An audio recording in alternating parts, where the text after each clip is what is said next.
تلنگانہ کے وزیر آبپاشی اتم کمار ریڈی نے عوامی نظام تقسیم کے چاول کی ری سائیکلنگ میں ملوث رائس ملرز اور دیگر کو سنگین عواقب کا انتباہ دیا۔ انہوں نے چاول کے معیار اور دیگر خدمات کا حضور نگر میں جائزہ لینے کے بعد راشن کے چاول کی غیر قانونی منتقلی پر شدید تشویش کا اظہار کیا۔ انہوں نے کہا کہ موجودہ طور پر تلنگانہ میں 54 لاکھ راشن کارڈ رکھنے والے افراد کو مرکزی حکومت سے 5 کلو چاول مل رہا ہے، جبکہ ریاستی حکومت ان کو 1 کلو چاول فراہم کر رہی ہے۔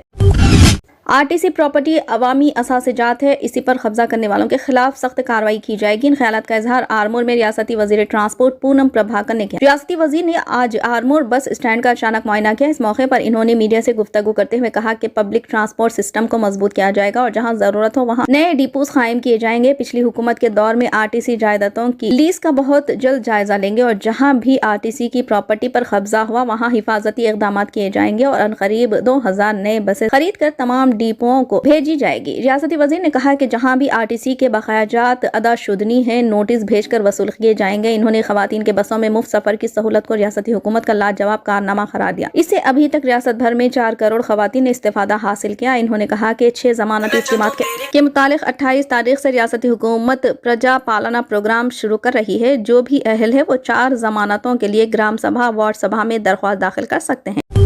چیف منسٹر اور میں برابر ہوں دونوں نے ہی MLA کے طور پر کامیابی حاصل کی۔ MLA پائیڈی راکیش ریڈی نے آرمور کیمپ آفس کے افتتاح کے موقع پر یہ بات کمنٹس کی۔ میڈیا نمائندوں سے بات کرتے ہوئے زعفرانی جماعت کے رکن اسمبلی آرمور راکیش ریڈی نے آرمور میں گرما گرم تبصرہ کیا جو عوام میں موضوع بحث ہے۔ انہوں نے کہا کہ MLA کی حیثیت سے کامیابی حاصل کرنے والے ریونت ریڈی وہ برابر ہیں۔ انہوں نے کہا کہ اگر کوڑنگل کے لوگوں نے ریونت ریڈی کو MLA کے طور پر جتایا ہے تو آرمور کے لوگوں نے مجھے بھی MLA کے طور پر جتایا۔ وزیر اعلیٰ اور میں دونوں برابر ہیں، دونوں کو مساویانہ حقوق ملنے چاہیے۔ انہوں نے کہا کہ ریونت ریڈی کا غرور سر چڑھ کر بول رہا ہے۔ وزیر اعلیٰ جمہوریت کا مذاق اڑانے جیسے بات کر رہے ہیں۔ وزیر اعلیٰ ایسا کیسے کہہ سکتے ہیں کہ انتخابات میں ہارنے والے عہدیداروں کے ہمراہ ریویو کر سکتے ہیں۔ راکیش ریڈی نے اس سلسلے میں وزیر اعلیٰ ریونت ریڈی سے استفسار کیا۔ یہاں پر یہ ذکر بے جانا ہوگا کہ بین الاقوامی بزنس مین کے طور پر جانے جانے والے پائیڈی راکیش ریڈی نے 6 ماہ قبل ہی سیاست کی دنیا میں قدم رکھا تھا۔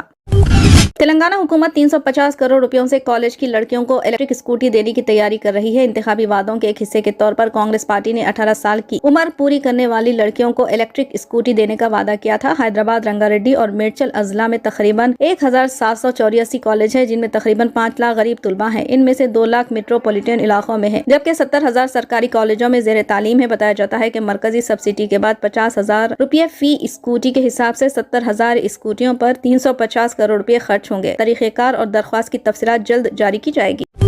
بھارت راشٹریہ سمیتی کی MLC کویتا نے کرسمس کی صبح کانگریس کے رکن پارلیمنٹ راہل گاندھی کو نشانہ بنایا۔ اس دوران کویتا نے گزشتہ ماہ تلنگانہ انتخابات سے پہلے کے حملوں کو پھر سے تازہ کیا۔ ان انتخابات میں کانگریس نے BRS کو بڑا جھٹکا دیا تھا۔ کویتا نے راہل گاندھی کو انتخابی گاندھی کہہ کر ان کا مذاق اڑایا۔ انہوں نے راہل گاندھی سے سپٹمبر سے سناتن دھرم تنازع اور پارٹی کے زیر قیادت اپوزیشن گروپ انڈیا پر بھی بات کی۔ اتحاد کے ارکان کے متنازع تبصروں پر اپنا موقف واضح کرنے کا مطالبہ کیا گیا۔ کرناٹک میں حجاب کے معاملے پر BRS لیڈر تارک راما راؤ کا کہنا ہے کہ کانگریس نے ابھی تک حجاب پر سے پابندی نہیں ہٹائی اور چیف منسٹر سدھا رامیہ نے کہا ہے کہ وہ اس کے بارے میں سوچ رہے ہیں۔ لوگ کانگریس کے رویے کو دیکھ رہے ہیں کہ وہ اقتدار میں آنے سے پہلے کیا کہتے ہیں اور اقتدار ملنے کے بعد کیسے بدل جاتے ہیں۔ بین ہٹا لیا ہے، 7 مہینے لگے۔ آپ نے دیکھا نہیں ہوگا شاید سدھرامیا جی نے صاف کر دیا کہ انہوں نے ہٹایا نہیں، ابھی انہوں نے آج بیان دیا کہ حجاب بین ہٹایا نہیں، ابھی سوچ رہے ہیں ہم لوگ۔ تو میں بس اتنا ہی کہوں گا، آج پورے ہندوستان میں، پورے ملک میں جتنے بھی ہمارے بھائی ہیں بہن ہیں کانگریس حکومت کی،